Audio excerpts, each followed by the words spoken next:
part on these projects. Not sure if you know of the AeroGear, that's obvious. And there's JRuby and dynjs, which is my JavaScript implementation on top of the JVM using the invokewat crap that we have on the version 7.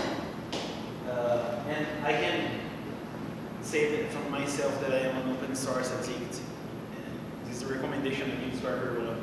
If you never went beyond just being an open source user and never contribute to try to fix a bug or contribute to a patch, I really recommend, because it can change the career and can make like a huge difference in the outcome of your career.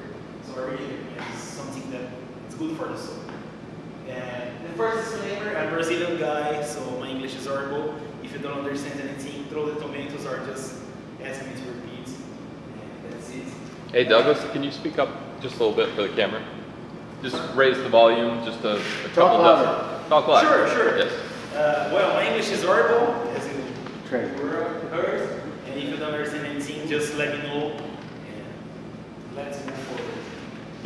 Well, talking about the back history on every mobile application development that we have.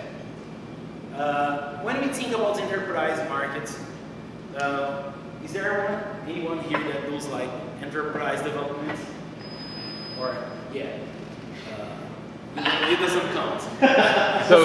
So Atlanta is mostly a big enterprise shop. I mean, for the most part, is everybody here pretty much in a big shop or a little shop, or what do you do? Everyone like passed on probably on the early days of the career, at least have dealt with lots of applications that are essentially enterprise. And when we think about enterprise, the first thing that comes to mind is that no one talks about enterprise without thinking that enterprise is something boring by definition. But the question that arises, is enterprise supposed to be boring? Like the enterprise development in general? After all, we are talking about glorified CRUDs all the time. Or when we have some luck, we can talk about resting points and a little interactions with the server, if you're lucky. We're talking about authentication, we need to have, we're talking about caching and all that concerns. And if you think like this year, we're talking about web. And we can even go a little bit further and talk about mobile web development. If we think about going mobile development in general, you need to take a better look at this image. There are people that are still ignoring the fact that the entire world gone mobile a long time ago. Like what we are seeing now is essentially the pinnacle of all the mobile development that is going on. Nowadays we have smartphones that are really cheap, and you can see if you go. I took the Marta from the airport to the hotel, and I could count like that more than half of the people that were on that train unit were like on their mobile phones doing stuff. So one that people that work with enterprise would argue that they want their Java back, but the reality is that when we talk about mobile, things stop being only Java. We're talking about multiple platforms. We're talking about iOS and Objective-C, Android Java. We're talking about Windows Phone and all that crap that you probably know that I'm avoiding as much as I can. But the fact is that we have several platforms, and this means essentially going polyglot, thinking on more than one language. And this is where things can get tricky, because there's lots of people that think about, no, I just want my Java. It's better for me to write a compiler that gets Java and generates Objective-C, or gets Java and generates whatever else, because I'm using Java like as the example of the language that you are comfortable with. But the reality is that there is no silver language. Like if you call like I use the same language for everything, essentially you are shooting your own foot. The reality is that the market changed, and any developer that starts in this career has a high chance of using more than 3 out of the box. You just think about JavaScript, that's normal. You can use Java or Ruby on the back end. And essentially, all those languages are part of our lives nowadays. You just can't avoid it. And as soon as we stop complaining about the changes and embracing them, things start to get interesting. When you think like the crazy guys of Node.js, they were proposing something that was really different from what people were using. Objective-C with all the nice brackets, and even Android that it's not necessarily the Java that we know. It's Java, but yeah, Java with some antennas or something like this.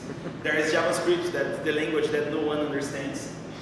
Like everyone says, oh, I do JavaScript. I start with the $sign.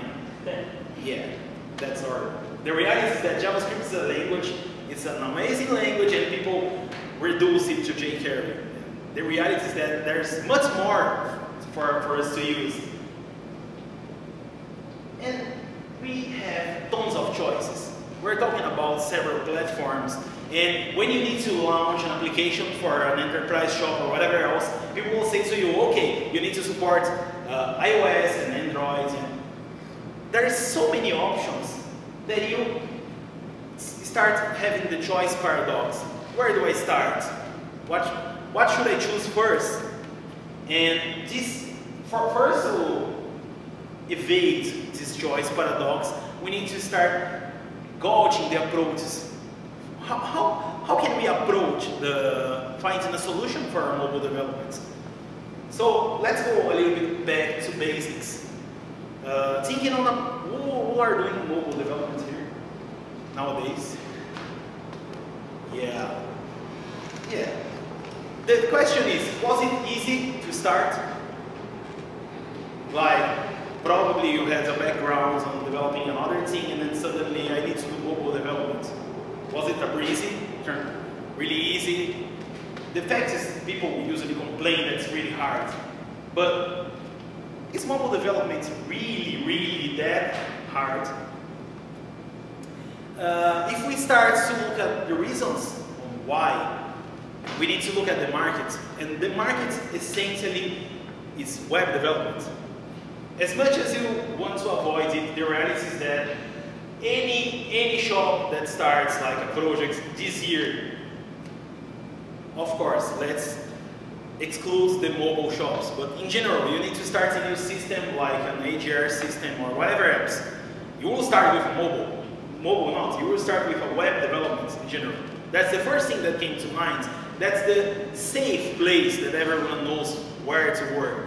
Even the most antiquated shops that will use Struts 1, they know how to do web. That's the team. And all the web, it's based on the request and response paradigm. When you go and see, this is essentially stateless. I just keeping all my requests and responses and dealing with it without sharing states. And it's a nice thing for scalability. And then suddenly you go and start developing a mobile application, and everything you knew about web development in general and all that cycle of requests and responses, suddenly you have an application with its state, with the stored status between instances of your application, and things start to get a little bit more complicated. And as you can see, one can argue, oh, you can use the good old design patterns to solve some of those issues. Design patterns? Well, the reality is that we can't avoid some of those stuff, of those things. And for these things that are named boring, that you can't avoid, the idea, AeroGear comes into the scene to provide you with the basics that you need to do your development, but at the same time, not only providing you with the basics, but cutting all the boilerplates that you had to use. And especially because the best refactoring that you can have is deleting code. We have several platforms for developing. We just can't avoid it. But this time we have one vocabulary. When I'm doing iOS development, I use the same names of the abstract concepts of developing this application. And I use the same vocabulary across all the platforms. If I'm doing a JavaScript application that needs to talk to the backend, I will use the same vocabulary. I will use the same vocabulary to rule them all. Abstracting things like connection handling to the backends, JSON parsing for REST endpoints, all that mundane tasks that you have on these standard mobile applications, everything is abstracted away. And we can have, for example, on AeroGear.js, something like this. I will use jQuery internally because it's easy and it's widely spread, but nothing stops you for using anything else. And we have a Chinese custom download builder that you can get only the bits that you need for using it. And this is one example of AeroGear.js code. Essentially, you have the abstraction of a pipeline we've used to connect with several backend endpoints. And at this pipeline, you create new pipes for the service. So you add, for example, this pipeline project. On this pipeline, you add this pipe projects, for example, standard REST endpoints with a list of projects that you want to consume. And then you can read this data and the same pattern that you use it on JavaScript. This thing having callback functions that you pass and you can handle this in an asynchronous way without blocking your page. When you get this and go to the other lens, for example, the iOS lens, you have something closer. But instead of using jQuery, which is JavaScript thing, we are using what's the best of the breed that we have on iOS. For example, the React networking. I can show you guys the same code, like essentially the same thing, interacting with a backend endpoint. The main difference here, when we talk about JavaScript, usually we load this page from the same server that has the endpoints, so I don't need to specify the URL. You will understand. URL. So in this case, I just pass the URL to that factory, the pipeline. I create a new pipeline, and for example, here I'm listing like an entries on a journal on the backend. And this guy just receives the name of the endpoint, like entries.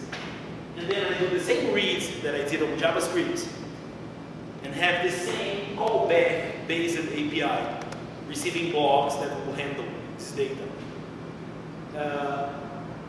Essentially, what I'm having here, I'm having the same vocabulary, I'm having the same look and feel from applications, even when I'm going native.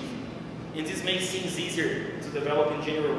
Think of that developer that does like JavaScript on the most parts of his day and is faced on doing like iOS and Android. Suddenly, he can get a lot done with those simple tasks using sort of the same APIs. So that's the main targets of the initial release of AeroGear. If you go to Android, you'll see the same pattern. But in this case, we will use the new loader infrastructure inside the Android that has nice things. Summers will talk a little bit about it later. And all the things that you needed to do, like for, we'll have Java here.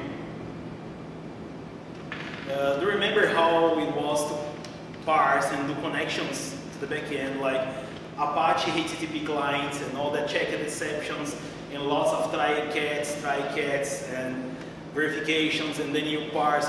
It's really boring code and a little bit verbose. So essentially we hide everything and you have the same structure. Since this is Java, it's a language that it's awesome, but it's really verbose. We just can't avoid having lots of code, but that's the main idea.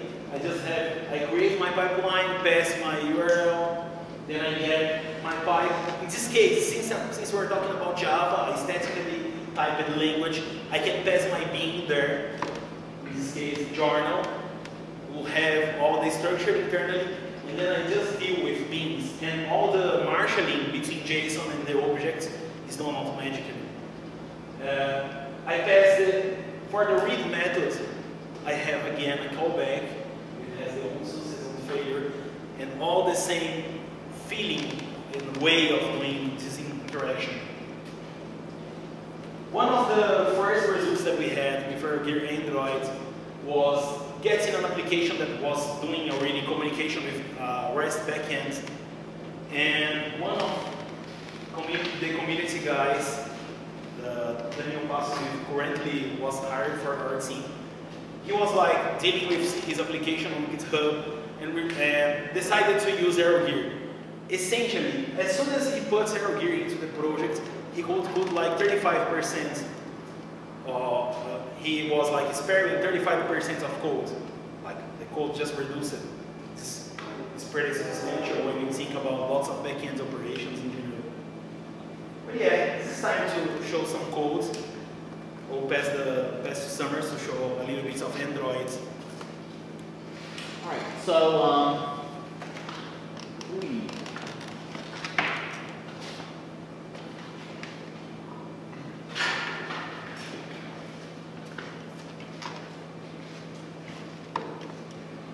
by the way, Summers is from the future. yes, I am from the future.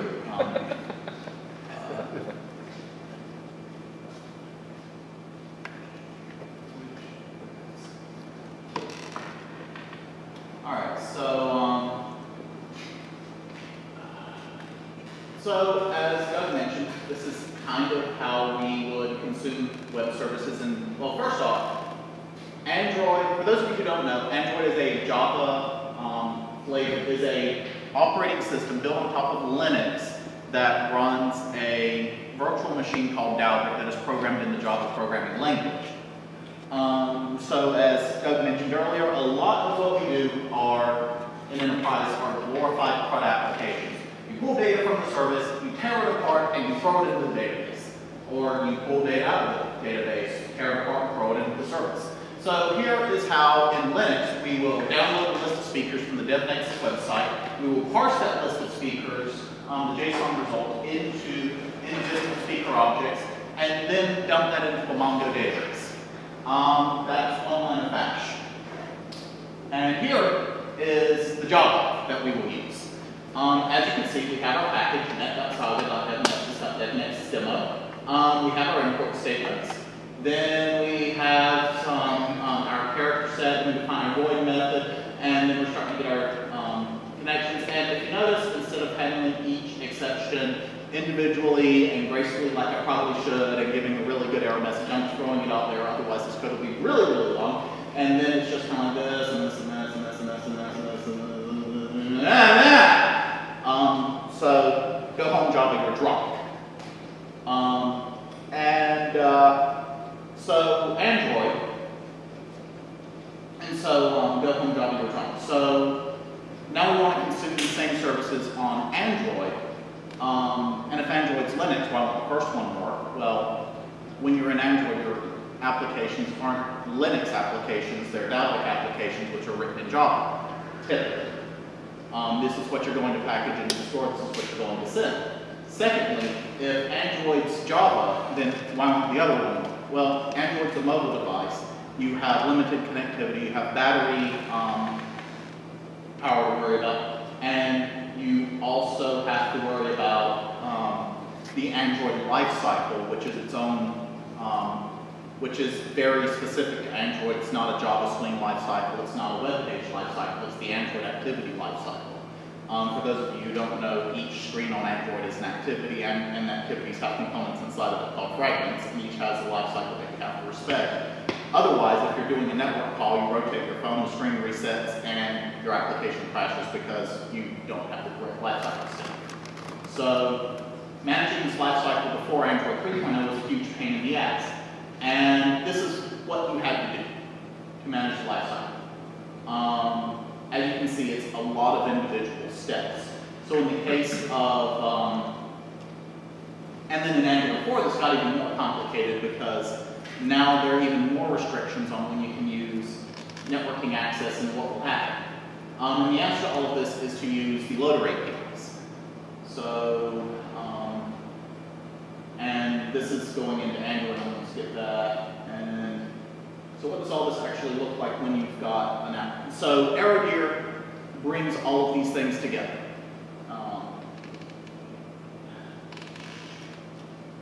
And so an application looks like this. A recent project.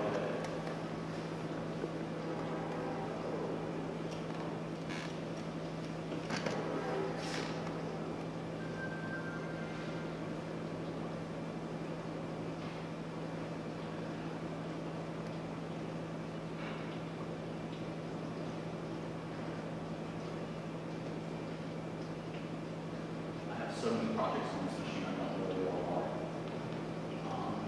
So there's a website I use called Reddit, which is a community, which is an online community that has a lot of just media aggregation, and they have a public API. And they have a public API that you can use, which is JSON based, or JSON and RESTful based.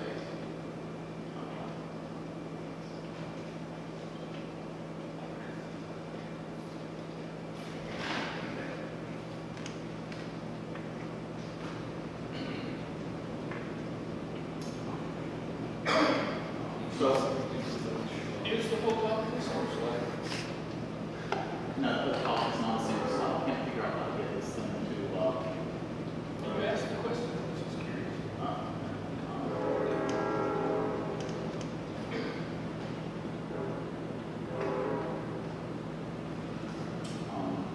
And all of that stuff that I showed was just consuming a single web service that wasn't, that didn't include authentication, that didn't include authorization.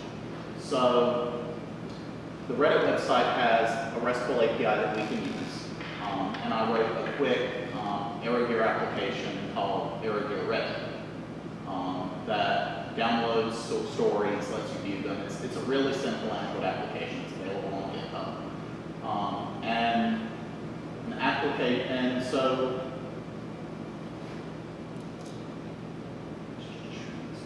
so in Android, you have an application, which is a collection of activities, and you have activities which have fragments inside of them. The application has a single lifecycle where it's created and destroyed, and it stays resident for your entire application's life. An activity can be created and destroyed at any time. Usually they're destroyed when they go into the background, or if your system runs low on memory, or if you rotate your screen. And then fragments are attached and detached from activities independent of the activity itself by Android. So this is obviously a lot of stuff to deal with, and fortunately, AeroGear handles this attaching and detaching in the background. So this is the application, and in the application is where we actually set up our pipe. New pipeline, our Reddit URL, which is reddit.com. And then we do a config for a listing. And the listing is a JSON, is an object that we've coded in Java that represents a result from their list API. These results, however, are not default object, or not objects that can be serialized by the GSON, the Google JSON library, by its default configuration. So we've created a JSON listing type adapter which parses the JSON and passes that into AeroGear.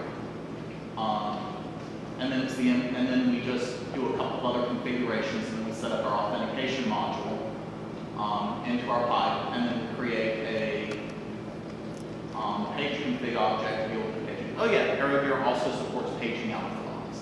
Yeah, for every platforms, like if you have iOS endpoints that you want to have pagination, the same behavior for JavaScript, the same behavior, like you get this for free. You specify that you want, instead of getting all the results, you just get like, I want on batches like hundreds. If the server complies with the web linking API, it's a standard RFC, it just works. Right, so this looks like a lot of code because Reddit does a lot of things very, very differently, very, very on its own. But it also demonstrates how adaptable the framework was.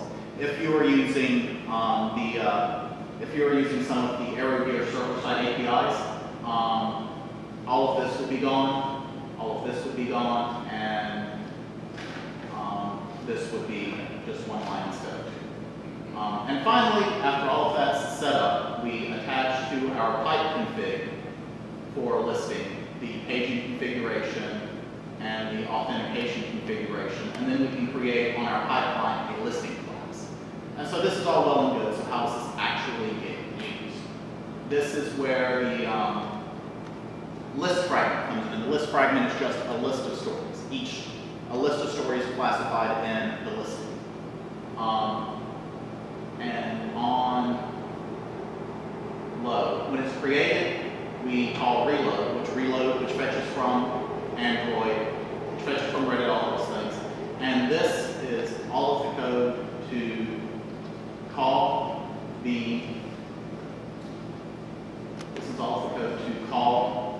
get the pipe, and then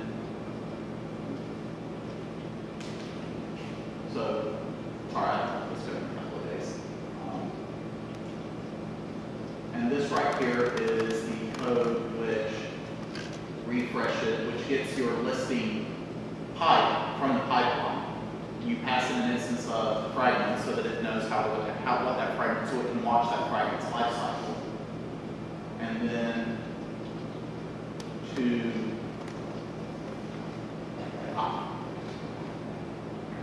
to actually load the data, you call listing.read, and you pass in an instance of the read callback. And all the read callback does is, when it returns, AeroGear passes into the callback a list of listings it got from the service, and then it puts those stories in the fragments list view adapter. And if you think about the RESIs and how it's structured, it's really awkward because they use, for example, strings for IDs, and there's it's not something sequential, and the paging are different, the offsets is based on IDs instead of position inside the list. So there's lots of awkward things, and AeroGear handles everything for you. You can bend the framework to do the things that you want to do. And GitHub's probably the last little bit, but yeah. So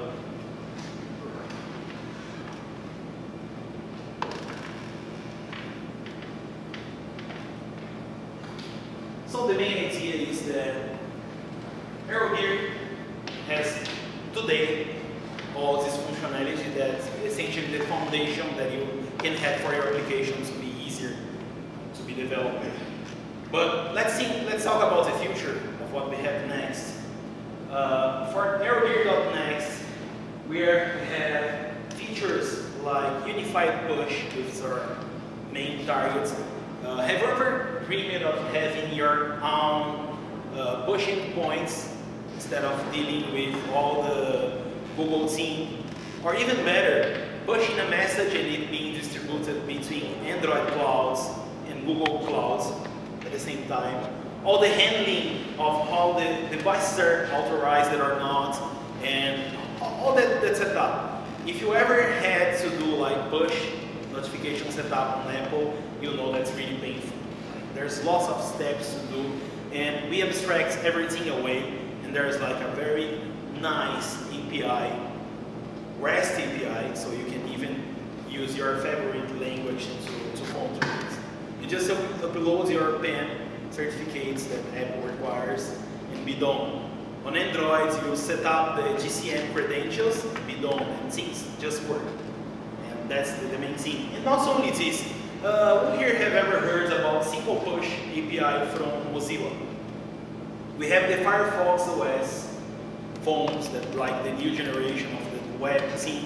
Essentially, there's a new standards for browser-based push notifications. So instead of you depending on the Mozilla's cloud, of the API, Apple clouds or the Google cloud messaging, you can have your own cloud. by using the Mozilla's simple push standard. So we provide for you a simple push server that has all this backend set up for you. So you essentially just register your device with this thing and instruct your client's device to connect to this single push server, and things just work. And that's the nice thing.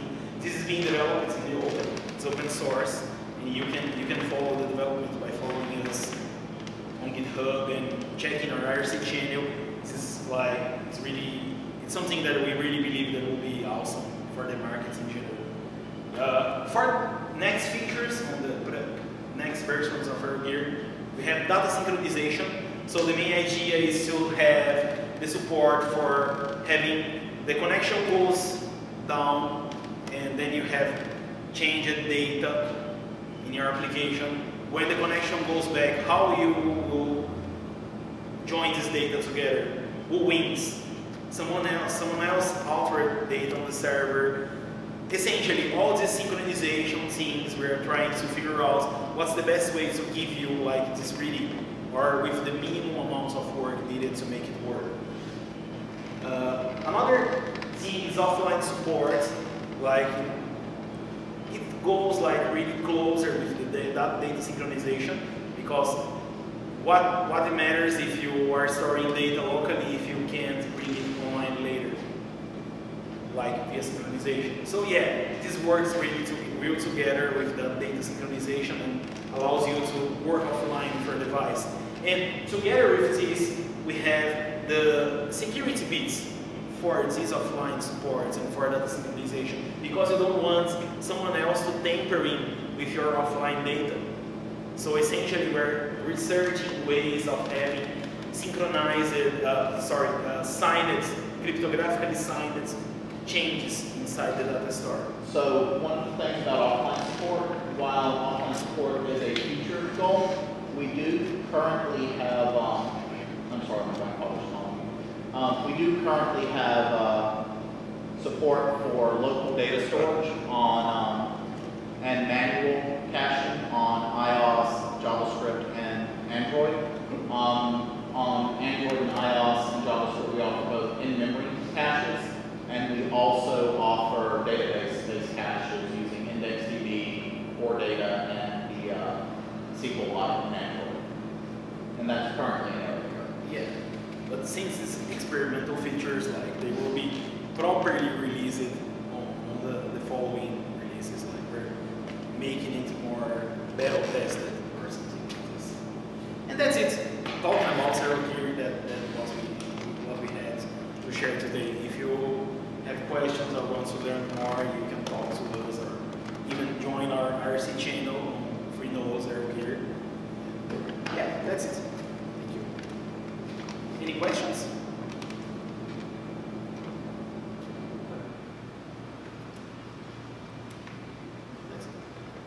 That's all? The first one? Okay. I just want to make sure.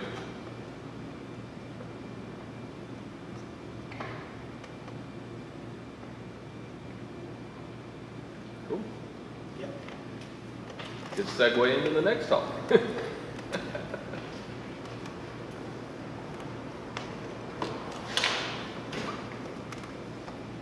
not a good idea to prepare paperwork and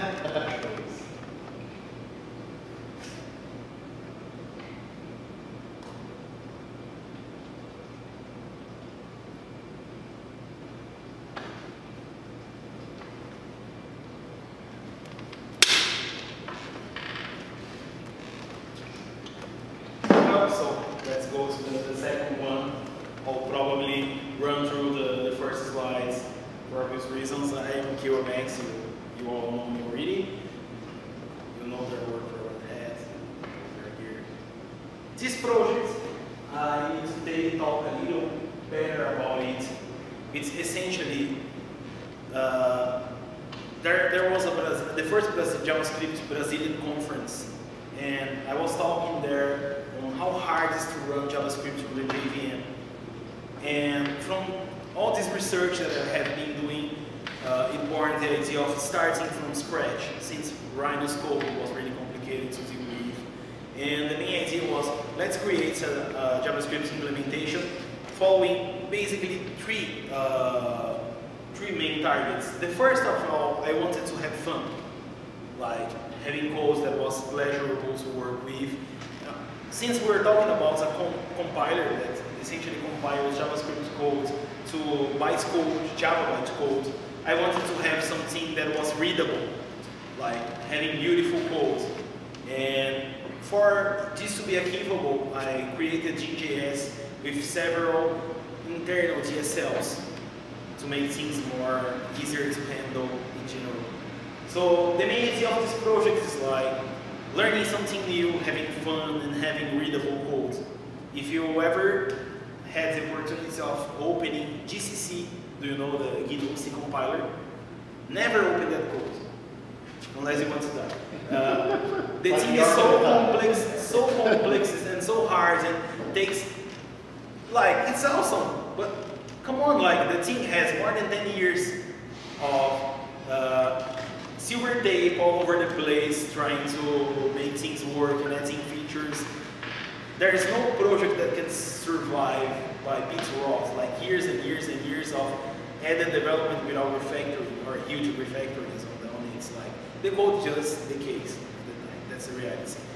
10 years from now, we'll probably look at dynjs and say, well, things are not like we would like them to be. That's the reality. So I started from scratch on this project. There's JRuby, if you already know, I'm a committer of JRuby. You know about open source, about language. So let's talk about the JVM. What is the JVM for sure?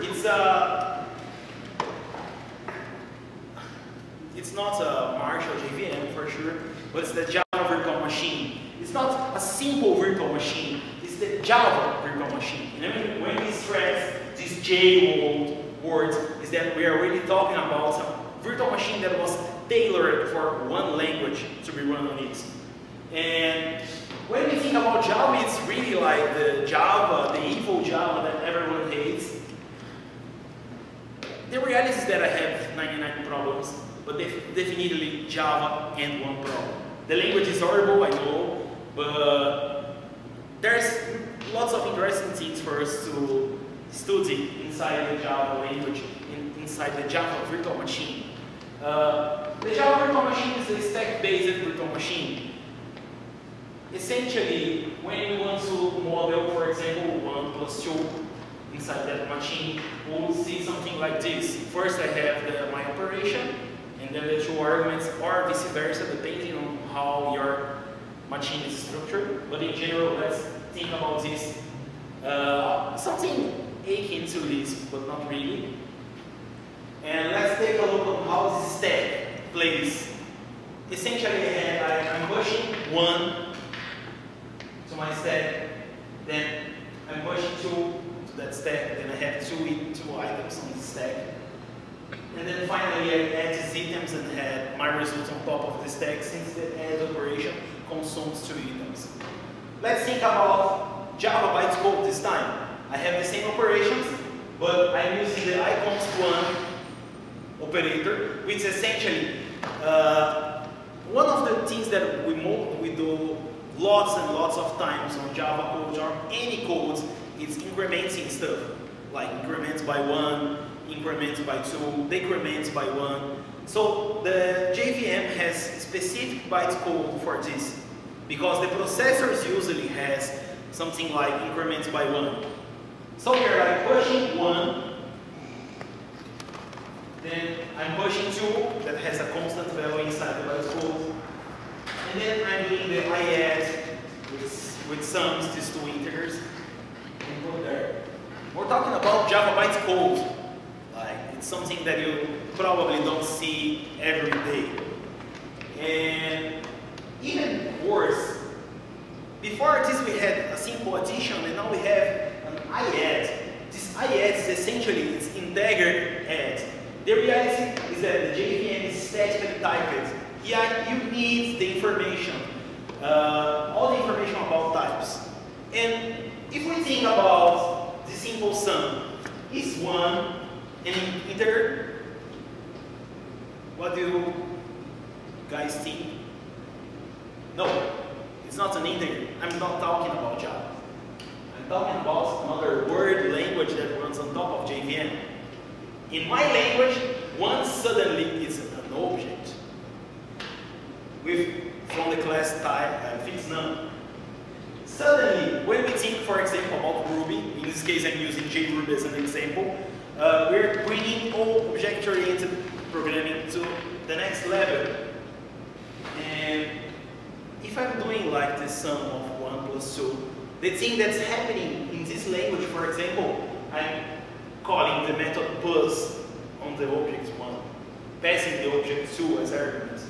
And things start getting more interesting because when you think about object orientation, the most canonical implementation, definition of what's object-oriented programming is objects exchanging messages between them.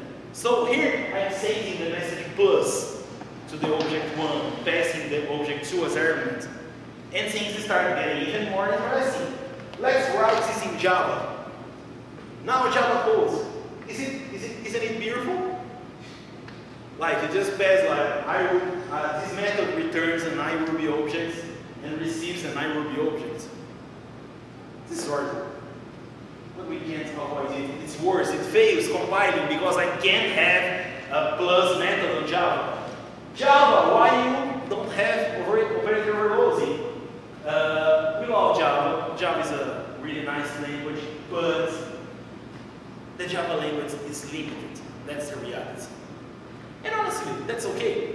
There's no problem on having these limits because usually it's for the greater good of the projects that you're working with. Since not all developers have lots of skills for dealing with tons of freedom. So it's a trade-off. Thinking about Java, I can't avoid the fact that I can use the plus like I would like to use. Then I'm using like an OP plus for this operation.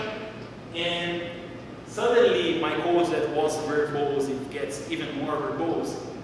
And doing the sum, I have an iRuby object, x, another, equal, and then I try to sum the two. This works. No, it won't work because I have an iRuby object, and this guy doesn't know nothing about sum, nothing about the plus method.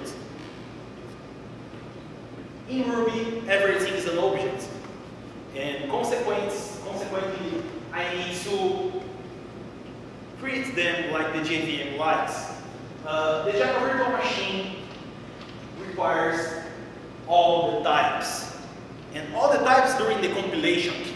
Like, it's not enough for me to have the types during the runtime. I need to provide this information during the compilation, like when my code is laid out inside the bytecode, I need to have all the information of types. I can't avoid it. So when you don't know what type something is, you just call it an object. In the Ruby lens, you just call it an iRuby object. Everything is an object. But where do these methods live after all? Since we know that that number, even if it is an iRuby object, it's a fixed num. It's a object instance of the class fixed num. So when you look at the object.methods inside Ruby, you will have a list of methods. If it's nothing more or less than classes, or a little bit different from the classes that we know in Java that we were immutable and stuff like this, but either way, they are classes. But if you look a little bit better, what's a class? In the end, and when we talk about dynamic language, it's a good and old map with several symbols that point to objects, and those objects are the actual methods that I have implemented on my language. And going back to Java again, how can I treat my methods? It's something like this. I have an iRuby object x. I can't call the plus, but I can have a generic method for all our iRuby objects having a call method passing the name of the method. Inside, what will happen? Will happen something like this. First, I take this object, then I pass the method that I want to call. It does a hash lookup, returns the instance, Then I bring up the context where this method were called. Then I finally invoke this method, and perhaps I profit in the end, I'm not sure. So what if we could teach the JVM on how to reach the method instance that we want? Because you know, hash lookups are fast, but usually when you have an application, just think about a types loop running millions and millions of invocations of the same method. That is slow. That's really, really slow. So if we could teach the JVM on how to go directly to that instance that we would like to use, or even better, what if we could give the JVM more hints about the code that's running? Like instead of just providing the runtime, say to JVM, to the JIT compiler, hey, this object, when I ask for bananas, I always want this instance to be returned.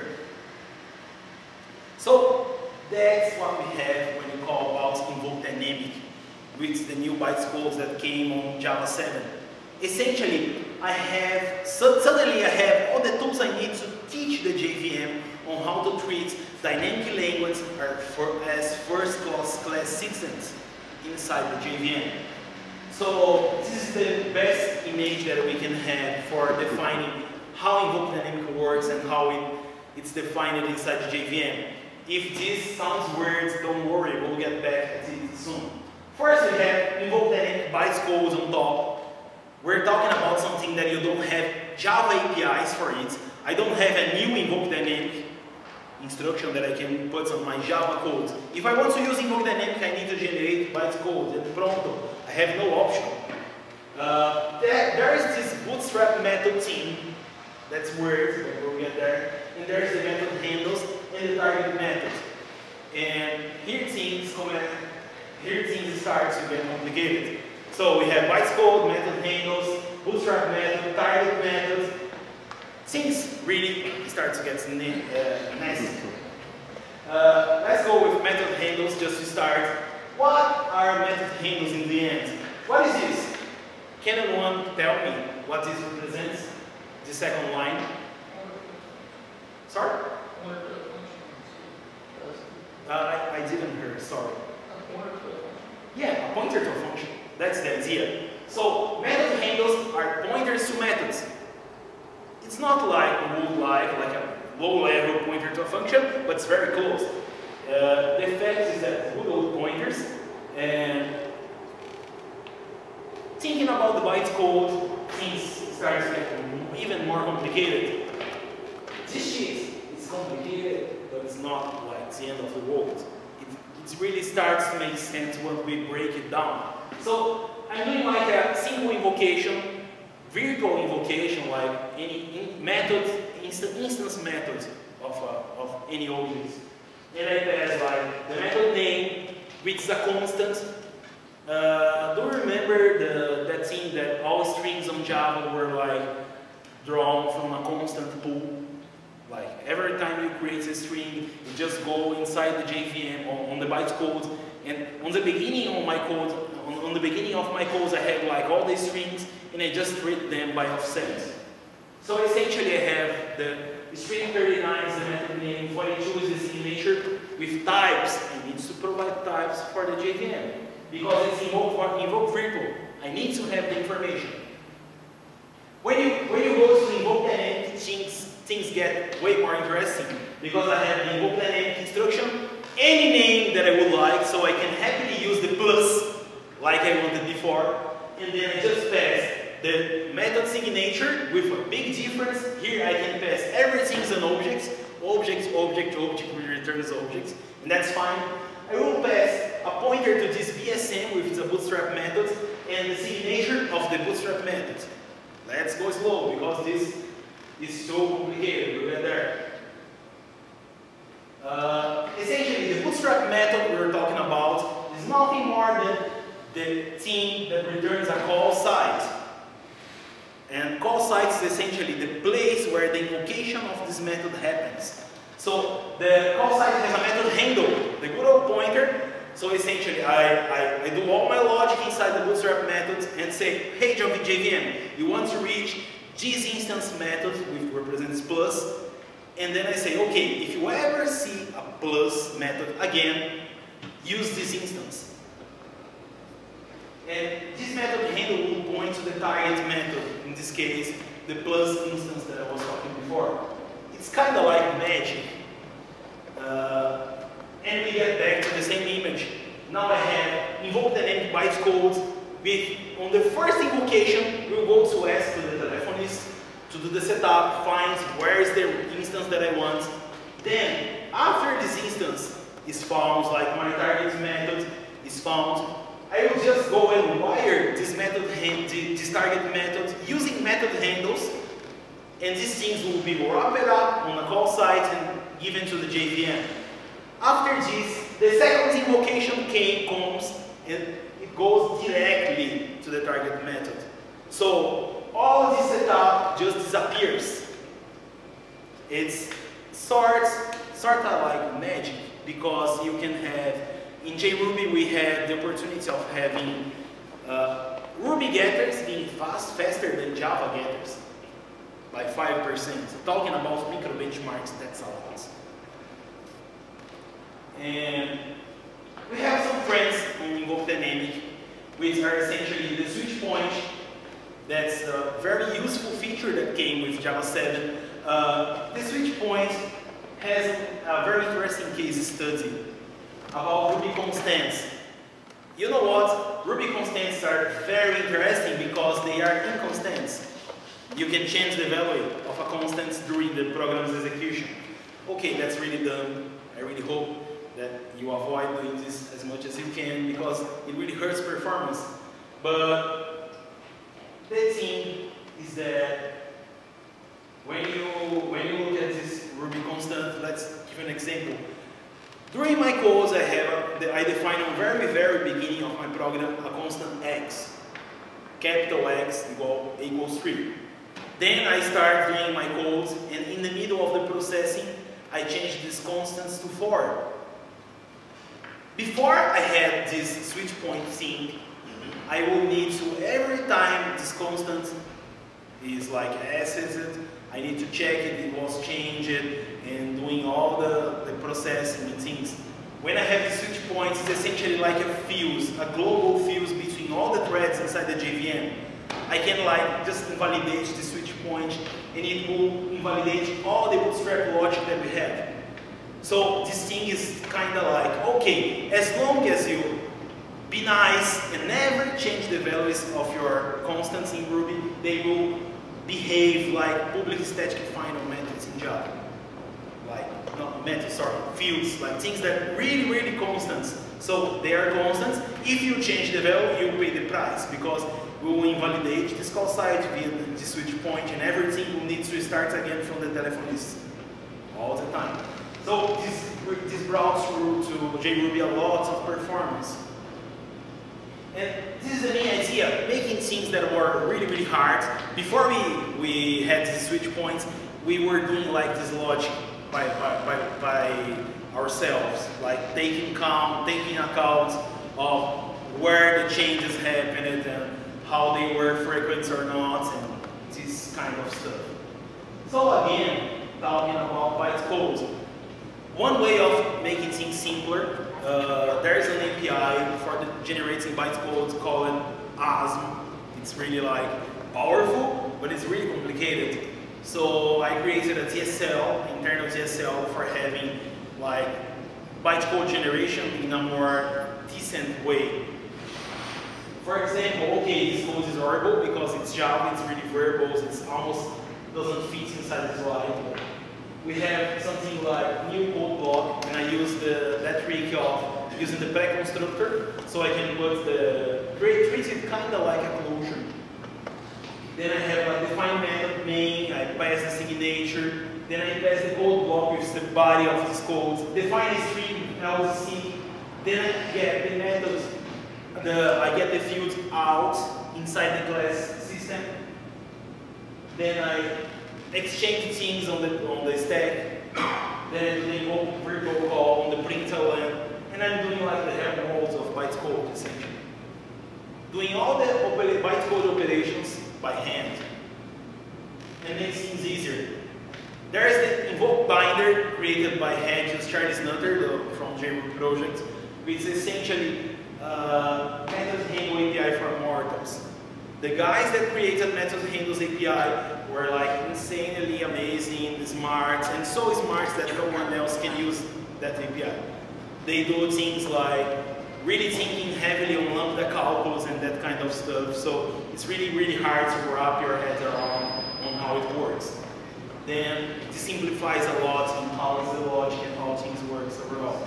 And when we think about, I was talking about Ruby until now, but everything I say here applies to another dynamic language that go inside the JVM.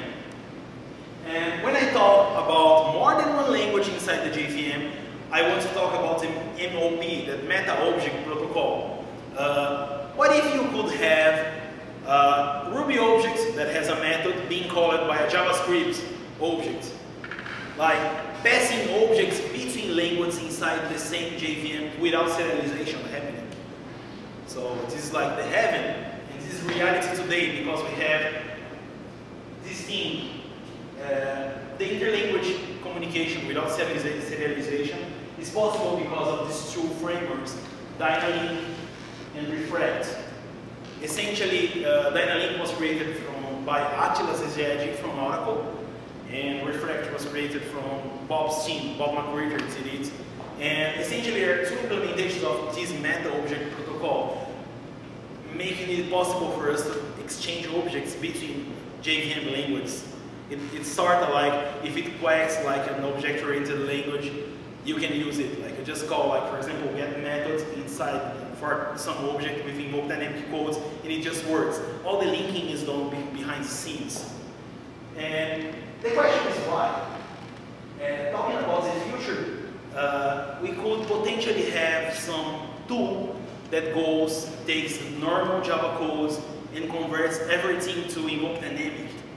So I can, for example, put some profiling codes at runtime that doesn't affect the performance of my application. For the classical example, you have a server being like hammered by several clients, and then you are having some spurious problems.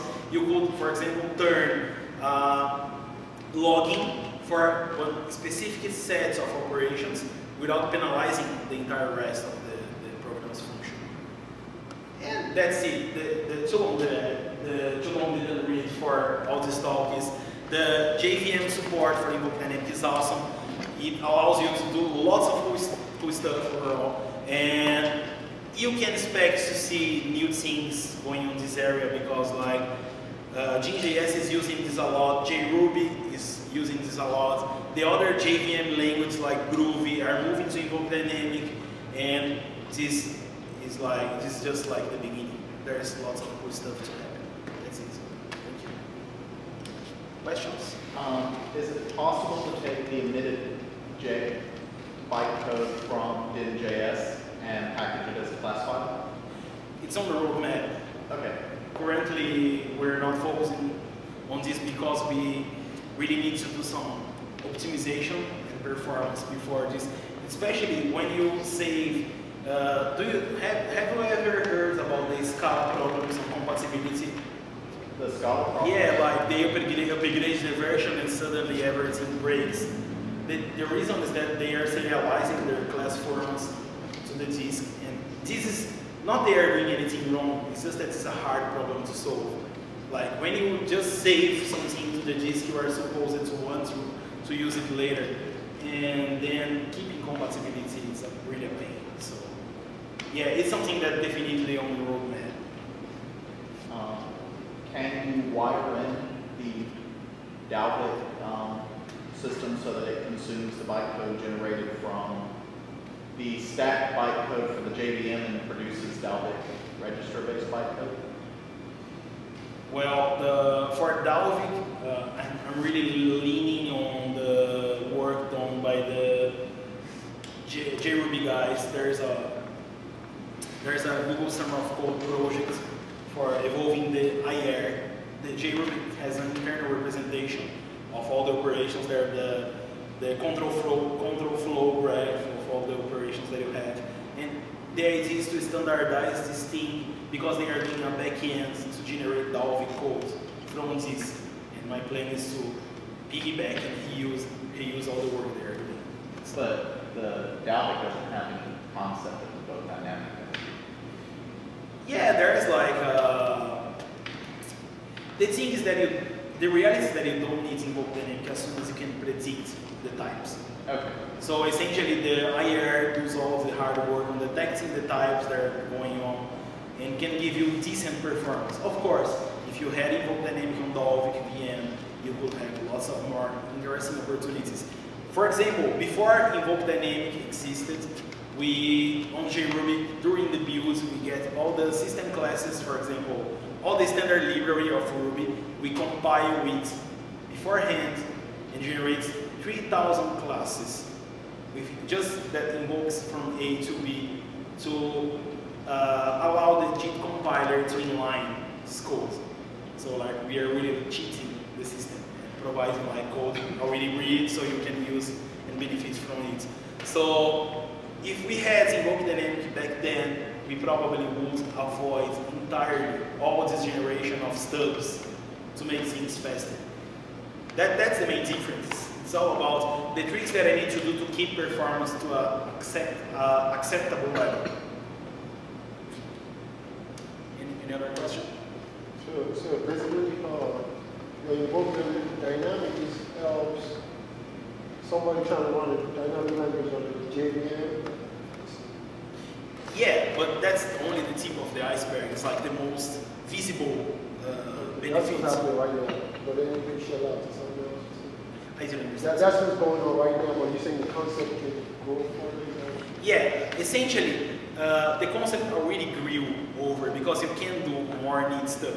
Just to give you an example, just imagine there is an API application with essentially an API, some REST endpoints, and we could go to the level of granularity, for example, of having the GET request on a certain path being an invoke dynamic invocation. And this could be inlined as much as possible from the just-in-time compiler, the JVM. I could start factoring stuff, for example, one of the common tasks that we have is parsing HTTP code, like parsing all the headers. I could potentially write a parser using all the invoke dynamic thing and let it optimize. The potential is there, like the dynamic languages is the main feature that you have, but there's lots of side things that are dynamic too, and we treat them as strings and just let it go. It could be potentially become bytecode. I guess what I'm thinking is, you have other bytecodes like .NET. I mean, again, you have the Dalvik. So it would be nice if there's something that allows you to be able to use that same concept and write it in language that could be shared between, do you know different like bytecodes, like translate between, like maybe. Yeah, there's the project, for example, the IKVM, which is essentially the JVM written on .NET platform. But the main problem is that the CLR, which is the JVM for the C#, is something that is just an AOT compiler at the end of the day. It's just, it doesn't have the advanced JIT just-in-time compiler that we have on the JVM. And this essentially defeats the purpose by itself. Because like we can have way more performance on the Java virtual machine than on the CLR. So yeah, you could do it, but there are some people that already did it, but it's not fast. So it's really like, it's way more a toy than something that you could potentially use in production. Invoke dynamic is being used in production all the way around. JRuby 1.7 series is entirely based on it. Lambdas in Java, lambdas in Java 8. Yeah. All the lambda support are based on invoke dynamic, and there one more thing that I forgot that is using invoke dynamic inside the Java 8. There are some of the APIs that come together with lambda. Like they are really like invoke dynamic heavy. I think the default methods might be using invoke dynamic. Yeah, the full methods. So how does, dynjs is emitting bytecode into the JVM. How does that interact with the class server? Yeah, that's a really interesting story because you are talking about a dynamic language, and one of the problems with a dynamic language is that you potentially create thousands and thousands and thousands of classes during runtime. So we essentially have the same strategy that we use in JRuby to allow the objects to be collected by the garbage collector. We create one class per class loader. Oh, sorry, one class loader per class. It's awful, but you just can't avoid it. Do you learn from the way we have the Java? Do you use that as like a learning? I mean, together with the learning curve, like how they, the way they translate the Java. JavaScript. I mean, not Java. JavaScript. So explain the question again.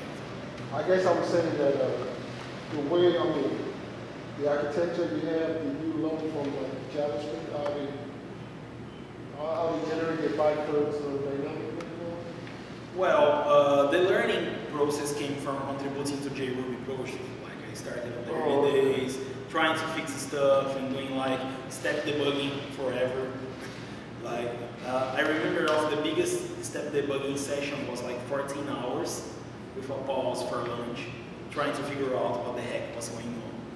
So and I got help from the JRuby core team members. Like it was really hard but really amazing learning opportunity. Like I learned lots of stuff. I just like step and inspect the state of what's going on. Step, like really step debugging and trying to figure out what's going on. And for dealing with bytes code, you just don't have that much option. You have the ASM framework with some tools that, for example, ASMify that takes a Java class and spits the bytes code, how it's generated for you, so you can like make the comparison from the generated class to the instructions that you will use to generate the same code. And then you discover nice things, for example, the pre-constructor thing, that you put like just 2 braces, and then you are defining a class at the same time, like an anonymous class, but the second pair of braces are executed before the constructor. So you can have lots of neat tricks over there. And this thing you only learn when you see how this code compiles. Yeah, the learning process is most trial and error. There is no book on how to develop things on bytes code nicely. There is one book that kick-ass, is the Marcus Lagergren JRuby book. It's really awesome for you to understand the architecture of JVM, and there's an intro to bytes code too. But after that, when you're unfortunately, there's very little documentation, and it's something kind of obscure because that very few uses for it. Doesn't that type of architecture use a lot of memory? Because you have so many references to things that have not happened yet. Then you still start. But the main thing is that the Java garbage collector is one of the most beautiful